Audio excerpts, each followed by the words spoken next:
Welcome to the Whispering Gallery podcast. Thanks for stopping by the information desk. Are you here for the fairy tale salon? Yes, oh good. Tonight we have a sampler of heroines and Grimm, if you will. Fairy tale secrets to shine your flashlight on. Simply follow the shadow-draped hallway down to the plush pine green velvet curtains. To get through, find the middle of the curtains. Always a bit of a challenge with drapery, right? But at least you'll arrive with some panache when you make it through, like a French revenant returning to your WGP friends and family. The fairy tales from the collection of Mother Goose, old wives' tales, favorited 17th century style, gathered and curated for salon reading in France by Charles Perrault, prepared to be read in salon during the early enlightenment, each with a moral for the comments and conversation at the end of each tale, like today's social media. The salons were the civilized thinkers, teaspoon stirring the teacup, or stirring the pot, before the French Revolution of 1789. I entreat you to join me for more of the less familiar fairy tale realm during this age of fairy tale gathering in France, Germany, and beyond. Once you've found your favorite teacup, mug, or travel mug, add your favorite bag of dead leaves, or tea bag, and steep it in hot water. Add 2 to 3 cookies to your saucer, and add a flower to your bud vase. Now, give your damask cloth napkin a flourish and your trusty old flashlight a quick check, and we'll join the conversation together in the Whispering Gallery Salon for the rest of our story.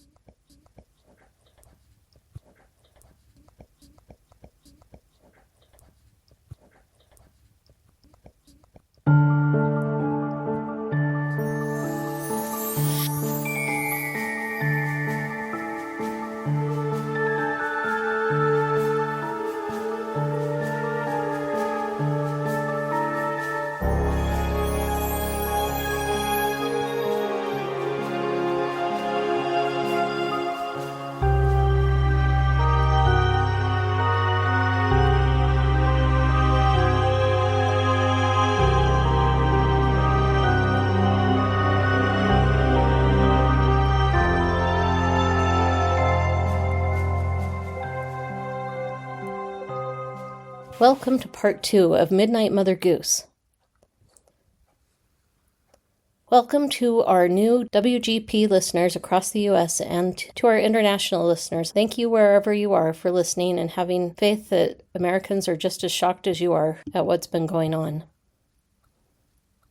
To all of WGP listeners and friends, I'm glad you're exploring these stories with me. Very glad to have your company walking through the shadowy realm of art mysteries. Tonight, we'll get started at the Rhine River, which marks the border between France and Germany. Like the filling of a Spitzbuben, raspberry-filled sandwich cookies with little heart windows cut out of the top. The Rhine River being the jam separating the two cookies, or countries, in our strange story of fairy tales. So how far is it really from France across the Rhine to Germany? And to the edge of the Schwarzwald Black Forest? Think about 4 to 5 city blocks from where you're standing. You can see the riverbank on the other side. Another way you might be able to picture it is to think about it as the distance of a lap around a running track. Once in the Black Forest, you'll find there's more than one way to get through the dense, shadowy pines, like through the tunnels of the Black Forest Railway, Schwarzwaldbahn, Schwarzwald-Hochstrasse, or the Black Forest High Road, B500. The German clock route, yep, cuckoo clocks. The Black Forest cake route, not to mention the Black Forest treetop walkway, and spiral slide, as cool as it sounds. Notice that knocking noise? Too quick for Sasquatch knocks, right? But nearby and loud enough to make you wonder who's making it. Woodpeckers. You might also hear a robin, and underfoot there's plenty of moss, ferns, and mushrooms. Beware of the charming but poisonous pink foxglove with bell-shaped flowers. And don't touch the fire salamander, it's black with yellow markings. The gloom cast in the Black Forest is from a combination of deciduous trees, that's the color-changing ones in like beech and oak in the fall, but more from spruce, silver fir, and the majority, Scots pine trees, and glimpses of cherry tree blossoms in orchards during the spring. The forest is taking some rough blows from storms, but with help has recovered. But we're not staying in the dappled light of the Schwarzwald. As wonderful as it is, we're heading out of the Black Forest and into the middle of Germany to follow the fairy tale route. That's a thing? It's a thing. On the way out of the Black Forest, we might take the German clock route and stop by the House of 1,000 Clocks and see the Triberg waterfalls while we're there. Or we could hop on the Schwarzwalder Kirschtorte Trail, Black Forest cake route, for a taste of the famous cake. Did you know that authentic cakes require Kirschwasser? That's cherry brandy. It's the law. So what is this torte, aka a gâteau? A torte is more of a normal cake. A gâteau is something extra special. Imagine layers of chocolate sponge cake, brushed with cherry brandy, layered with whipped cream and cherries, and topped with dark chocolate. Wow, that would be pretty rich. With waterfalls, very old trees, castles, chocolate, cherries, clouds of whipped cream, and walls of cuckoo clocks. Well, there are a lot of things we don't want to miss. We might just want to hunker down and enjoy, right? Not if we want to uncover more of the unknown. For die Mitternacht vor die Mutigans, Midnight Mother Goose, Episode 2. Just loving using a little wee bit of German thanks to the Fraus in middle school and high school. There is, of course, a German fairy tale route, and there's a very cool map with illustrations by Marcus Lefrancois, a German illustrator and graphic designer who studied at the Kassel School of Art and Design. Kassel, that's where the Grimms lived. He has an exhibition listed at Grimmwelt and a couple of very grim, fairy tale-sounding publications in his portfolio. If you want to get your own copy of the fairy tale route map, you can order one of these for free to study, daydream, or plan your own trip at that's www.derchanstrasse.com/en/route/our-route. And of course I ordered one. The memory of Perrault's Mother Goose collection is still fresh from part 1. But we're hitting the road. We're going to be following a smidgen of the fairy tale route in Germany to find the Grimm Brothers. Where did all of their 210 stories come from?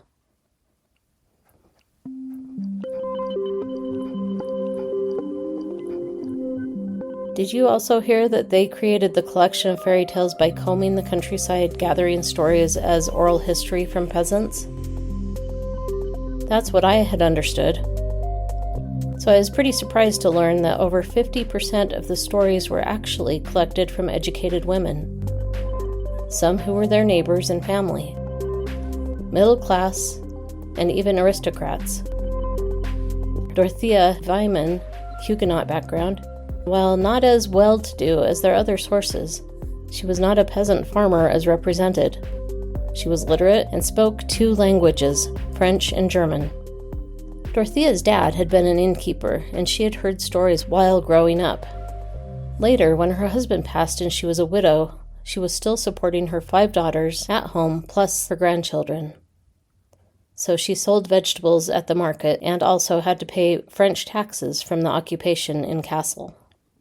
She was also working with the Grimm Brothers, who were focused on her humble situation rather than her literate background. The brothers gave her little luxuries she couldn't afford at that time, and sometimes paid her money for the stories.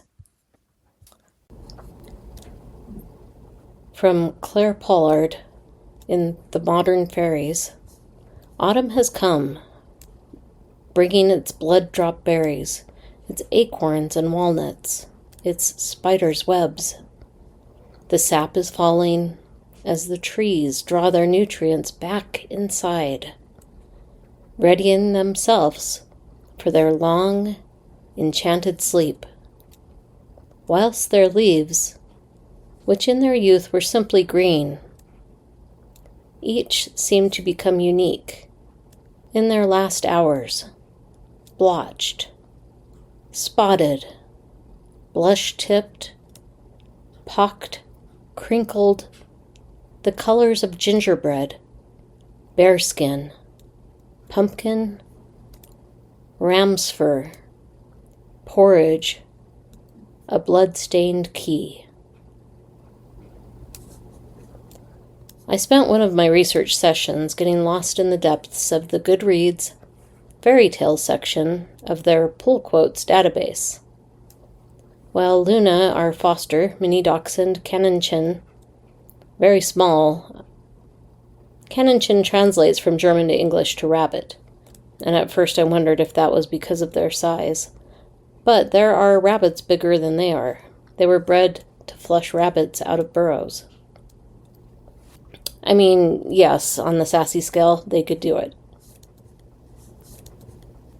I thought I knew fairy tales, but they seem to belong to the shadow-dappled realm of, at the very least, hard to figure out why they made the choices that they did, from bad guys to the heroes.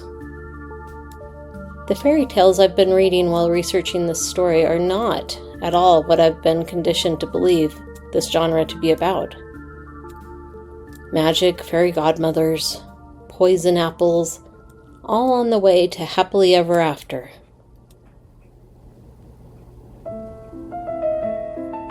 Here we are with Gustave, Mr. Prolific.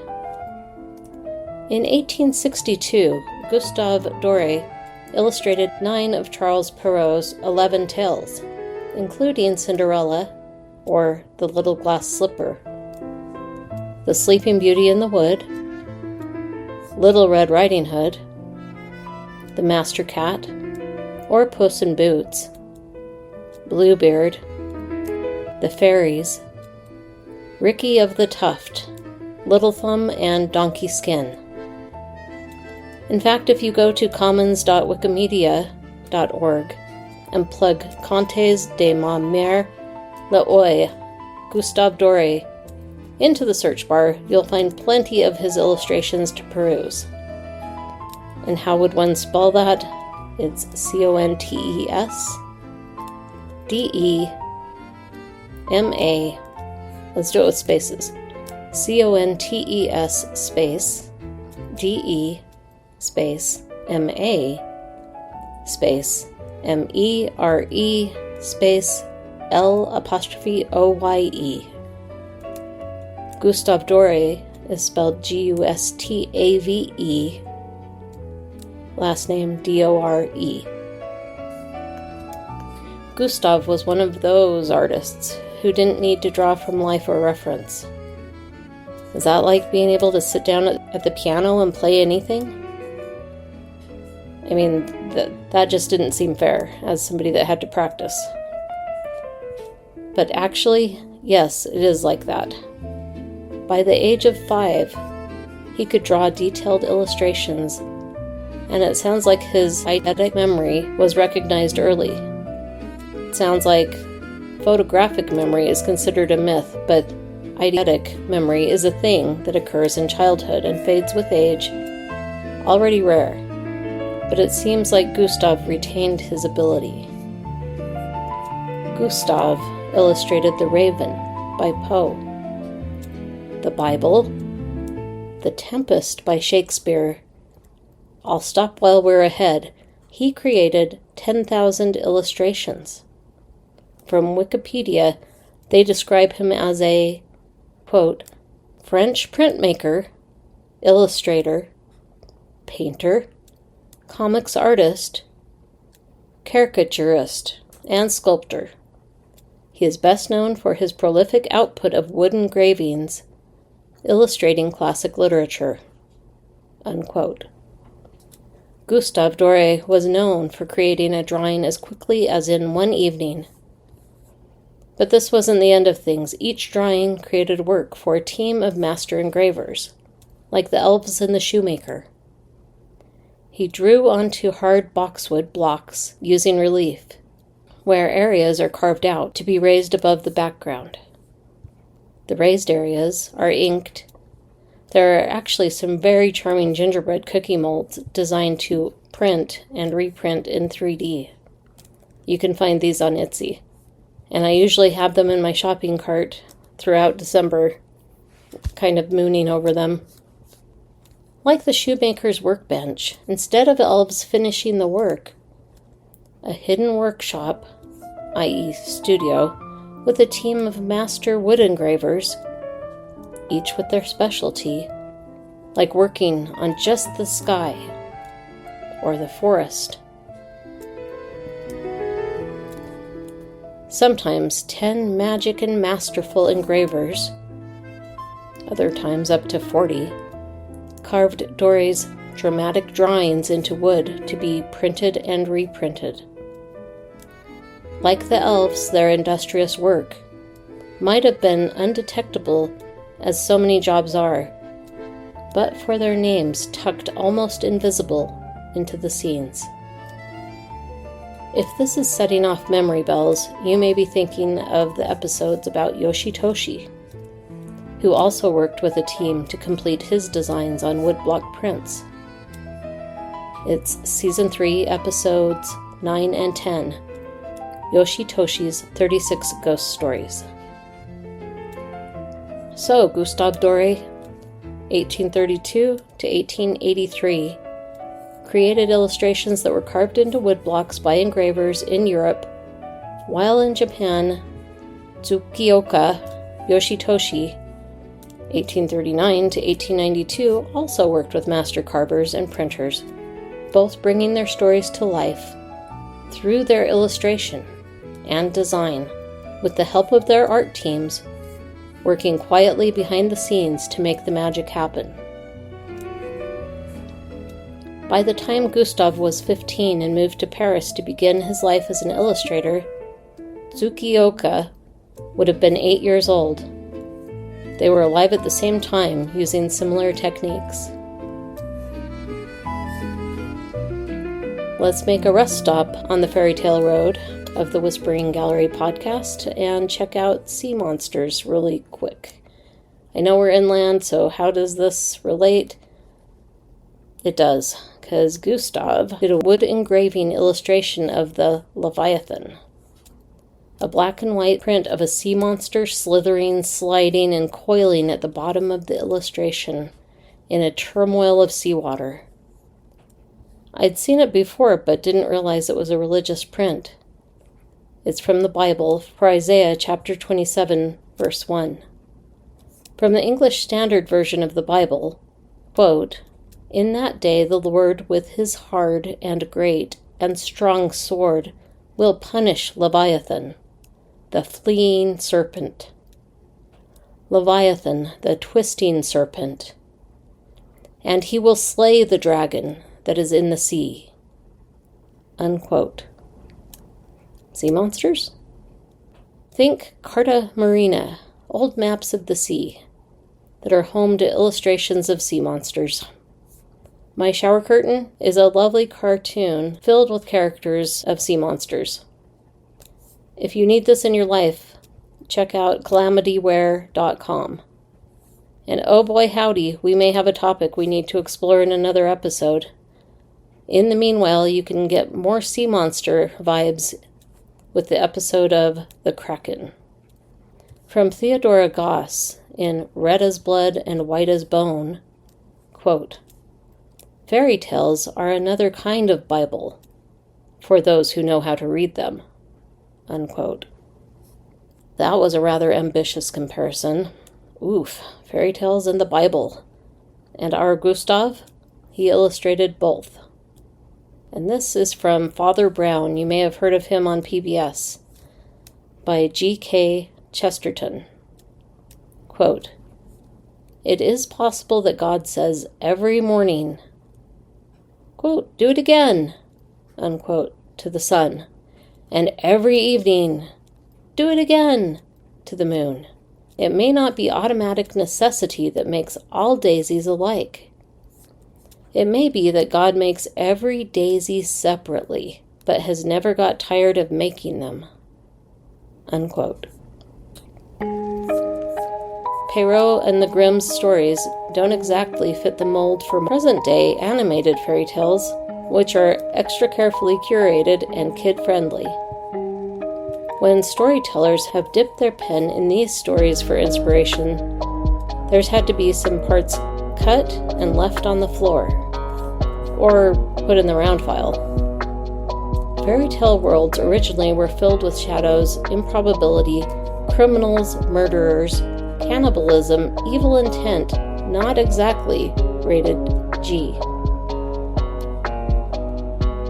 The fairy tales originally came from a gritty inkwell, right? And the ink didn't always flow to deliver a happily ever after. Good didn't always prevail. Sometimes weird problems ended badly. Bad choices were made.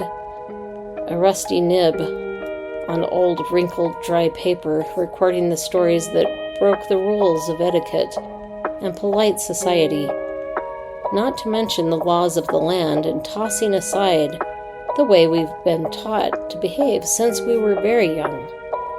Kindness, golden rule, doesn't matter to the witch in Hansel and Gretel. Now, we were going to talk about heroines in this episode. They're still all here in my notes. But I think we should talk about Arthur Rackham first, since we just gave a lovely overview to the prolific one, Gustave, one of the illustrators of the Mother Goose tales. If you're like me, you may have heard fairy tales are very dark, and think, I remember that one. That was so good, and remembering the good parts. Sleeping Beauty, for instance, princess in an induced coma.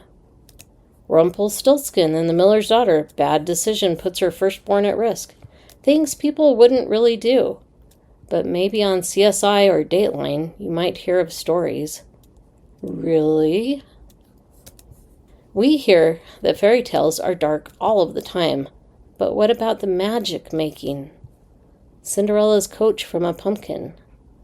Changing reality for hours at a time. The magic of true love's kiss, breaking spells of sleep and comas. We started out reading Perrault's Red Riding Hood. The Grimms dropped the moral that he had added. From Laini Taylor in Strange the Dreamer, quote, as for fairy tales, he understood that they were reflections of the people who had spun them, and were flecked with little truths. Intrusions of reality into fantasy, like toast crumbs on a wizard's beard. Unquote. Drawing on pillows. Did you read under the covers after going to bed as a kid? Do you still? You're not alone. I listened to the radio more often, lights were off, nobody hassled me. I'd listen to old radio shows like The Shadow. Arthur Rackham, born in 1867, and one of the Grimm's fairy tale illustrators living in Britain, when his paper was taken away, not books or radio podcasts, when he was a child, Arthur would take out his pencil and draw on his pillows. What was the first sign he'd be an artist? Was it the linen? It was the linen. I bet it was the pillowcases. Dead giveaway. At 33, Arthur illustrated fairy tales of the Brothers Grimm with 99 black and white line drawings and a color illustration for the front. By 1909, he revamped the drawings to 40 colored illustrations. 31 are on Wikimedia Commons. And 55 line drawings working from behind his gold-rimmed spectacles. The final 1857 edition of the Brothers Grimm collection, Kinder- und Hausmärchen, Children's and Household Tales, contains 211 tales. Remember Peter Pan? Yep, he illustrated The Little White Bird, Peter's intro, and then Peter Pan in Kensington Gardens. Tink was not all bad. Okay, quote from J.M. Barrie in Peter Pan.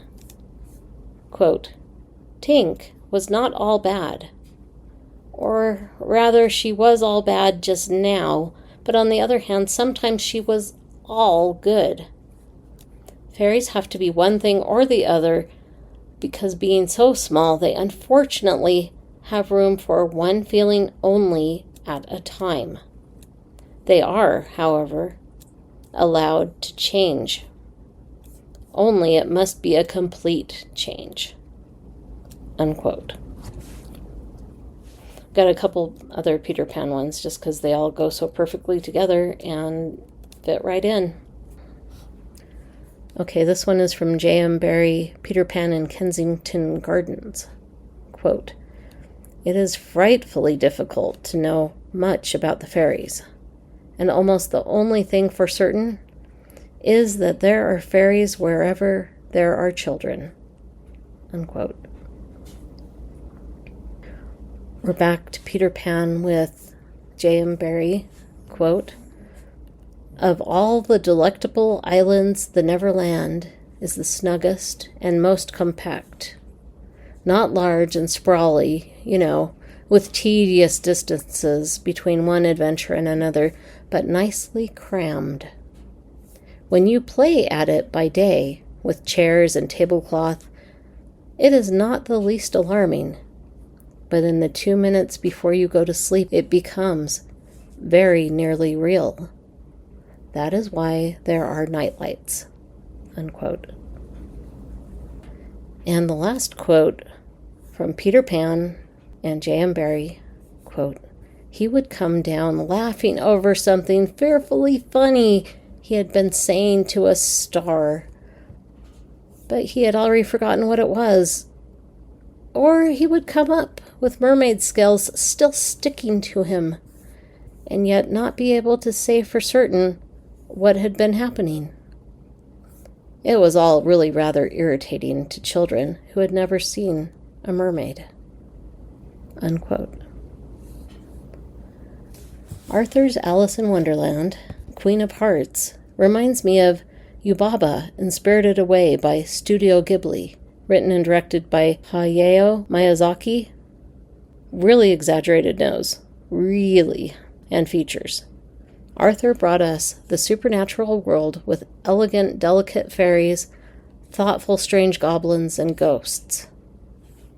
Arthur also illustrated for Poe. Poe's tales of mystery and imagination. On August 21 of 2018, Carrie Gibbons wrote from a horrific design on Copper Hewitt, Smithsonian Design Museum. That would, if you want to go look it up, it's at copperhewitt.org. Quote, Rackham's designs exquisitely capture the mystery, madness, and horror associated with Poe, leading the artist to declare that the illustrations, quote, were so horrible I was beginning to frighten myself, unquote. This was from Beloved Enchanter, pages 10 and 11. He also illustrated Midsummer's Night Dream, The Tempest, and fairy tales by Hans Christian Andersen, and for companies like Colgate and Cadbury. His last completed work was Wind in the Willows. He died in the same month he was born, on September 6, 1939. His obituary in the Times, a London newspaper, shared that he was, quote, one of the most eminent book illustrators of his day, unquote, with, quote, a special place in the hearts of children, unquote. He had illustrated 60 books and created over 3,300 illustrations. He is known today as one of the foremost illustrators, the golden age of children's book illustrations, combining ink with watercolor as his medium of choice. And there's a great website. You can go to illustrationshistory.org/artists Rackham. Now, Damon Thomas, from a Southern Gothic children's book, a rural gloom graphic novel, reads, quote, "When I was a kid, I had an illustrated, quote, Snow White and the Seven Dwarfs, unquote, book, a yard sale non-Disney version that was already vintage. The dwarfs had no names, but got along well, all sharing the same bedroom, sleeping in a row of beds with their feet out from the covers. Because of this, I started sleeping with my feet uncovered as well, and now as an adult it is still the same, feet out even as it gets cold. We are what we read," unquote. Stay tuned for part 3 on Midnight Mother Goose, coming soon. Thank you for joining me for this strange story tonight. I hope you will subscribe so you catch future episodes of The Whispering Gallery. Please consider leaving a review. It is one of the ways I get feedback, and I have heard it really helps the podcast to be found by others. The Whispering Gallery podcast is written and produced by me, Suzanne Nicolaisen. Copyright Suzanne Nicolaisen, 2026. All media was used under the protection of fair use. You can support the podcast by volunteering or donating. Links are at thewhisperinggallerypodcast.com. The score for the podcast is Spellcraft, provided by Jeff Harvey on Pixabay. Remember to keep your flashlight close and your spooky art stories closer when visiting the Whispering Gallery. Take care.